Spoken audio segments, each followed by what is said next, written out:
new at Raw? Whoo, shit. We got a whole bunch of new stuff. For us, it's all about, at the moment, some great new papers, and we're working with, we finally launched a vaporizing device called Rosin, which we're working with partners where they're going and filling it and doing some amazing stuff with it. But we're always on to new stuff. I don't know if you've seen the kind of stuff we do. How do you maintain that expected raw quality as you continue to launch new products? Okay, I'll show you. I'll give you an example. All right, so my pocket is one of our new lighters, all right? And this one just came out recently, and what it'll be like is it'll go through all of the normal quality steps, windproof, all that kind of wind resistant, all that kind of stuff, everything you can imagine. And after it's gone through all QC, then it comes to me.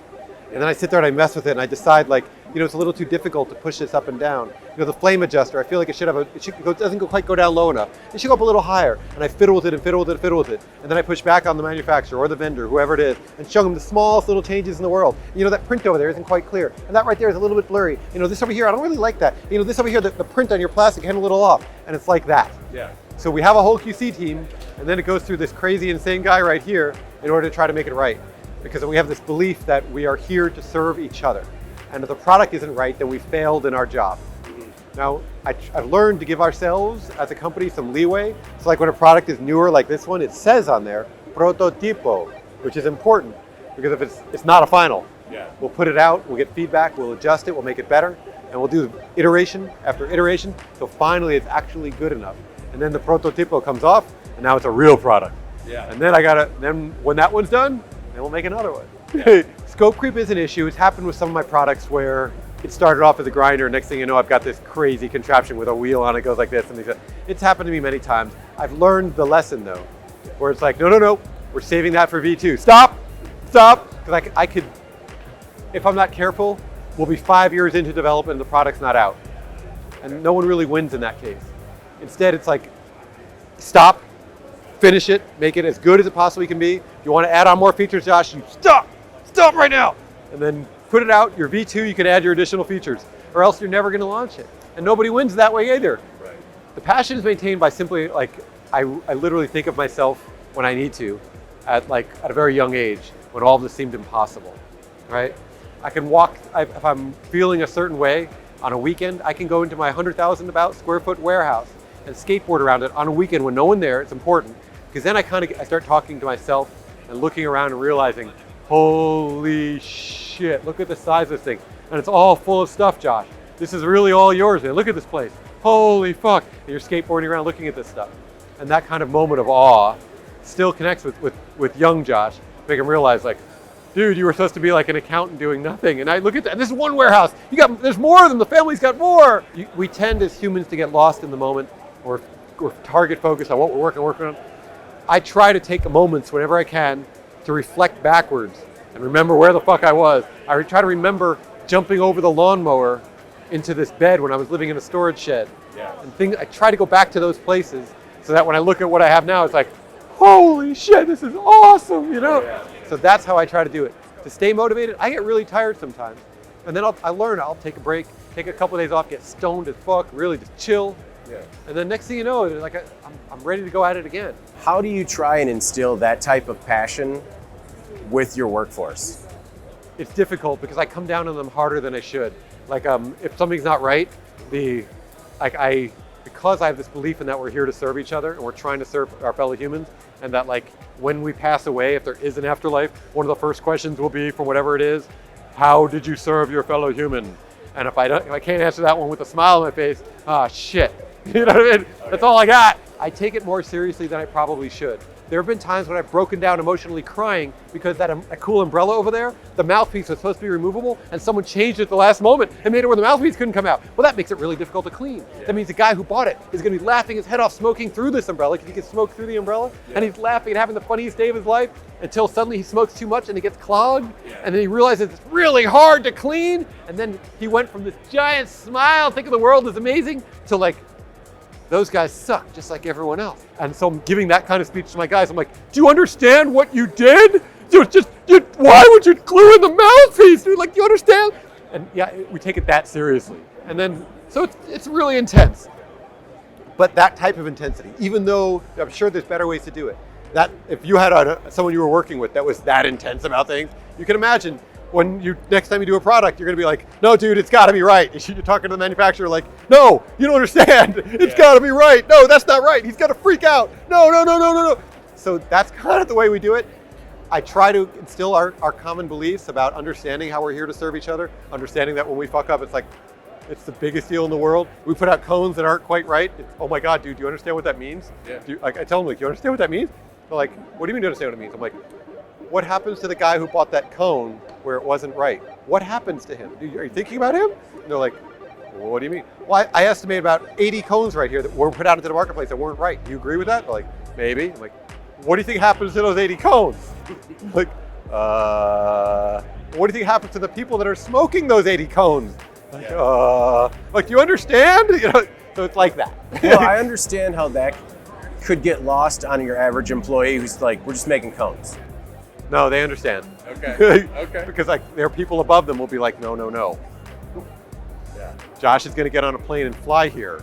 He's going to freak out on you in a way that you've never been freaked out before in your life. He's going to be explaining to you that this is the most important thing you've ever done with your entire existence, is making those cones, and it's more important than your family or anything else, and you did it wrong. He's going to be telling you how you failed your job as a human being. Don't fuck up, bro. No, don't do it. Don't do it. It's like that. When people say they want to sell to me, I'm like, no, you don't. Yeah. You're like, hey man, just so you know, it's going to be a lot more intense than you think, because we're really into quality. Like, people say they're into quality, but like, we're really into quality. Like, it's got to be right. Do you control your entire manufacturing footprint? No.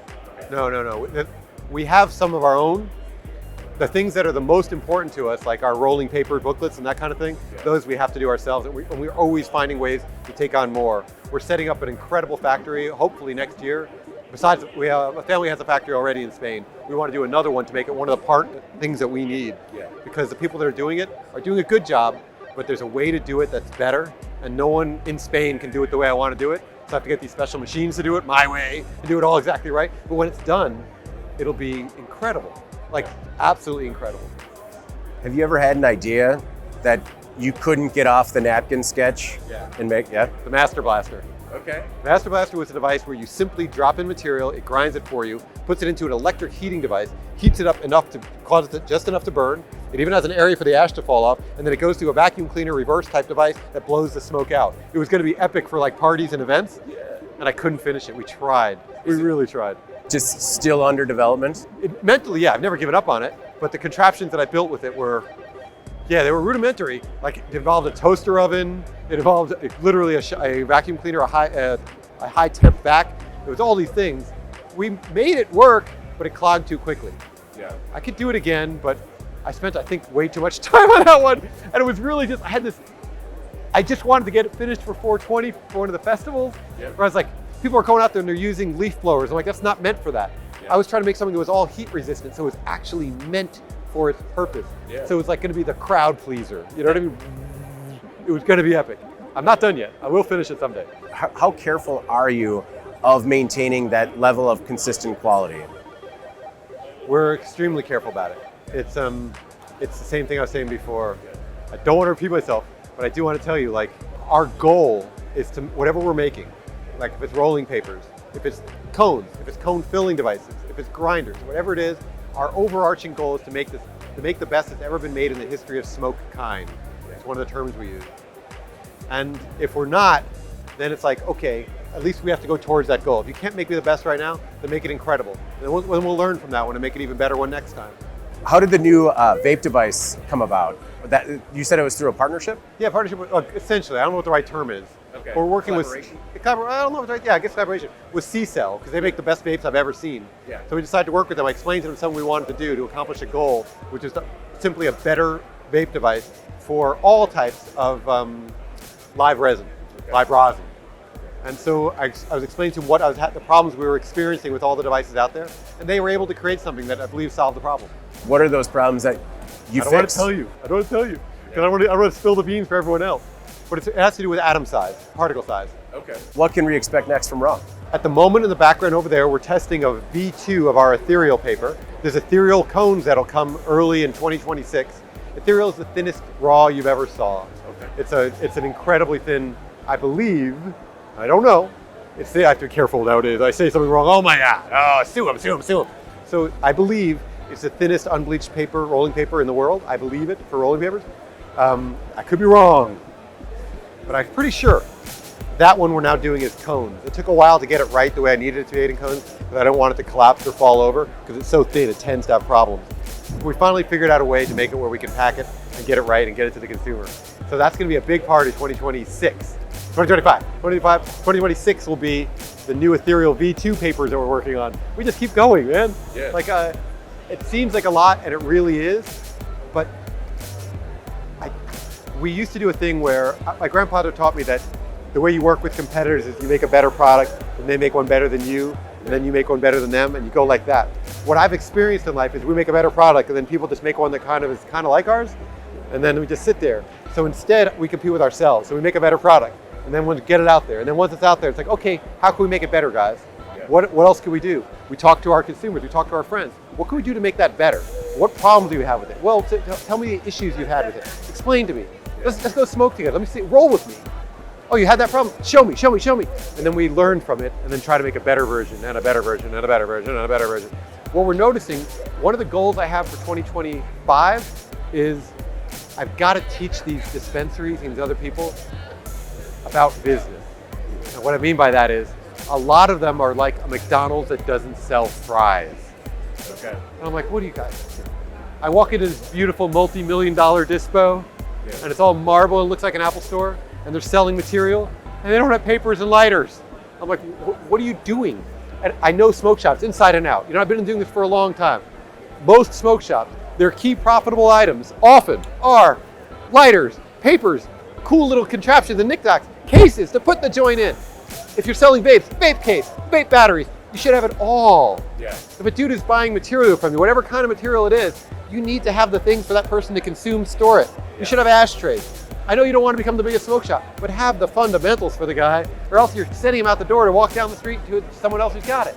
So I'm trying to teach the smoke shops, my goal for this year is, guys, would you like fries with that? Imagine you went to McDonald's and didn't have fries. You'd be saying to them, what's wrong with you, right? Yeah. That's what I'm saying to these guys, is what's wrong with you? Come on, man, you gotta have fries. I love MJBiz.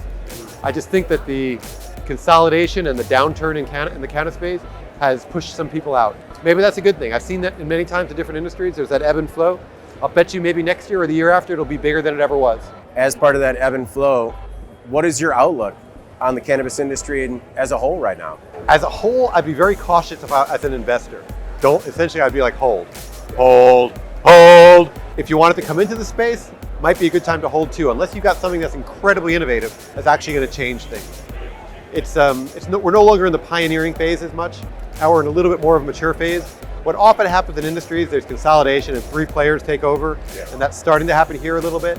I'd like to see a market where there's more independent players, more cool creative types, more people that are making incredible things. Because I think that is what the industry needs more of. Yeah. Well, hey, thank you very much for You're taking the welcome. time, man. I appreciate it. Thank you.